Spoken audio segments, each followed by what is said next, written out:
I'm glad you're here. This is the headquarters of the Nightingales, cut into the mountainside by the first of our kind. We've come to seek the edge we need to defeat Mercer Frey. If you'll follow me, I'll try to explain on the way. This way, please. I'm just as puzzled as you, lad.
The assumption that the Nightingales were just a myth was seeded within the guild on purpose. It helped divert attention from our true nature. What's wrong, Brynjolf? I can almost hear your brow furrowing. This isn't about religion, Brynjolf. It's business.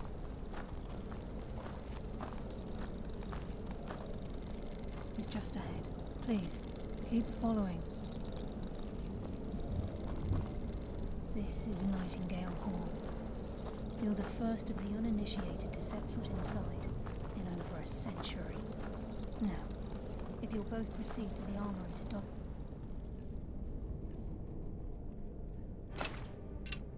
Nightingale armor, we can begin the oath.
You appear hesitant to don your Nightingale armor.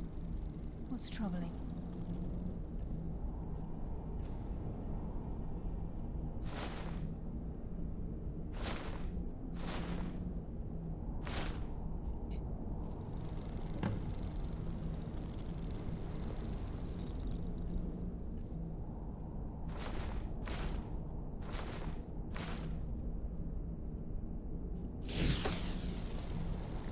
You are ready for the oath?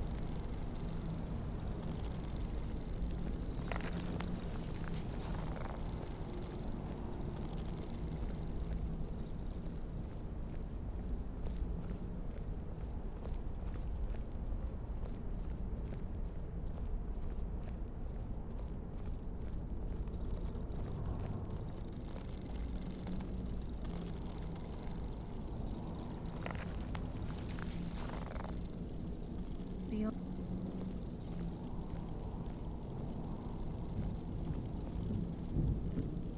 to hold any hope of defeating Mercer, we must must have Nocturnal at our backs.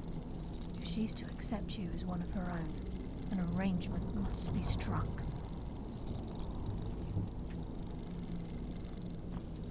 The terms are quite simple, Brynjolf. Nocturnal will allow you to become a nightingale and use your abilities for whatever you wish.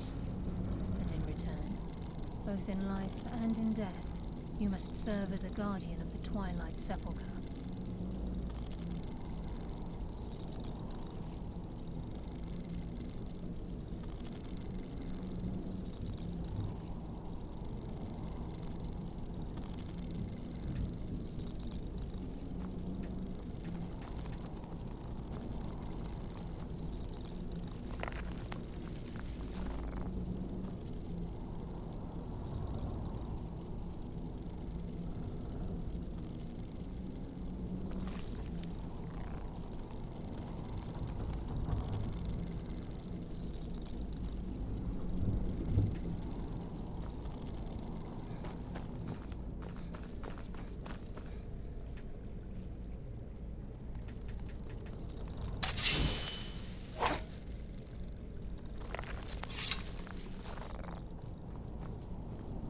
What about you? Are you ready to transact the oath with Nocturnal? Good. After I open the gate, please stand on the western circle. This is enough to make your head spin, eh?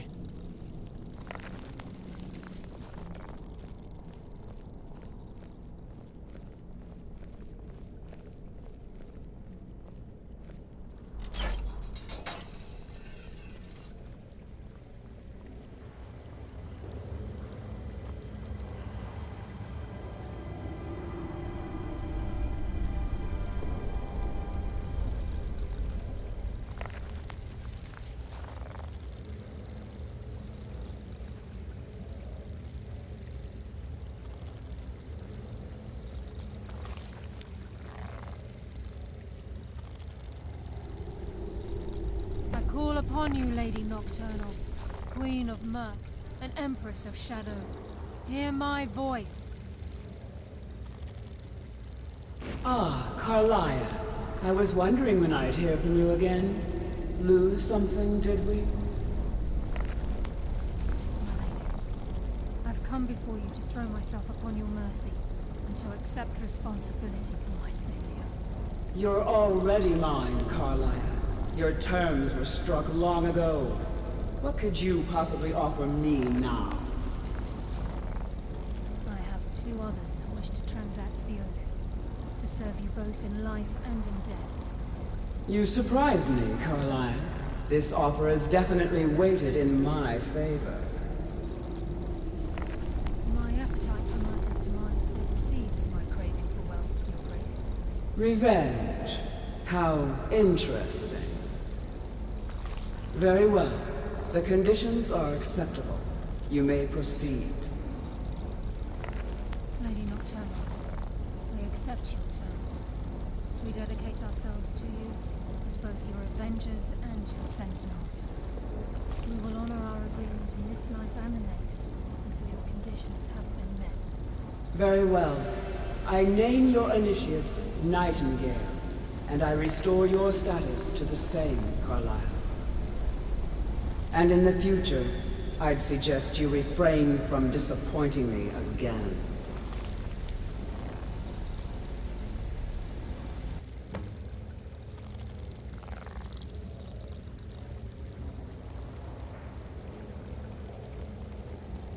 Now that you've transacted the oath, it's time to reveal the final piece of the puzzle to you. Mercer's true crime. Mercer was able to unlock the Guild's vault without 2 keys because of what he stole from the Twilight Sepulchre, the skeleton key. By doing this, he's compromised our ties to Nocturnal and, in essence, caused our luck to run dry. Well, yes, but the key isn't only restricted to physical barriers. All of us possess untapped abilities, the potential to wield great power securely sealed within our minds. Once you realize the key can access these traits, potential becomes limitless.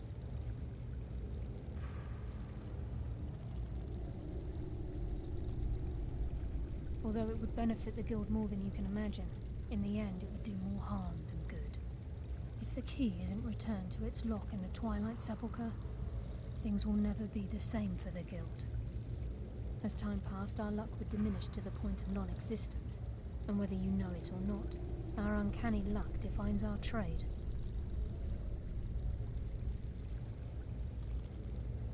Very true. In our line of work, it's quite rare we set out to return a stolen item to its rightful owner. Before we depart, Brynjolf has some business to discuss. I suggest you listen to him. Listen, lad. There's one last piece of business we need to settle before we go after Mercer. The leadership of the guild. Listen, lad. There's one last piece of business we need to settle before we go after Mercer. The leadership of the guild. Carlia and I had a long discussion before you arrived here. Thanks to your efforts, Mercer's treachery has been exposed. After we deal with him, all that remains is restoring the guild to its full strength. As a result, we both feel that you have the potential of replacing Mercer as leader of the Thieves Guild. I've been at this game a long time, my friend. A long time. I've stolen trinkets from nobles and framed priests for murder.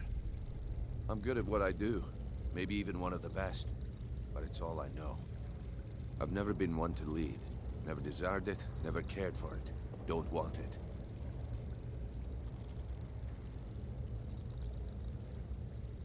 Ha! Spoken like the leader of the Thieves Guild. Just don't lose yourself in the role. We have a bit of an errand to run before your coronation.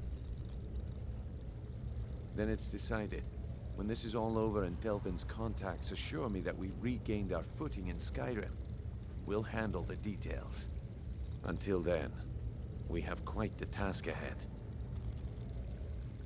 I've been poring over the plans you brought us, and I'm convinced the eyes of the Falmer are in the Dwarven ruins at Erkenthand. Carlia and I will meet you there. Prepare yourself, lad. This will be a fight to remember.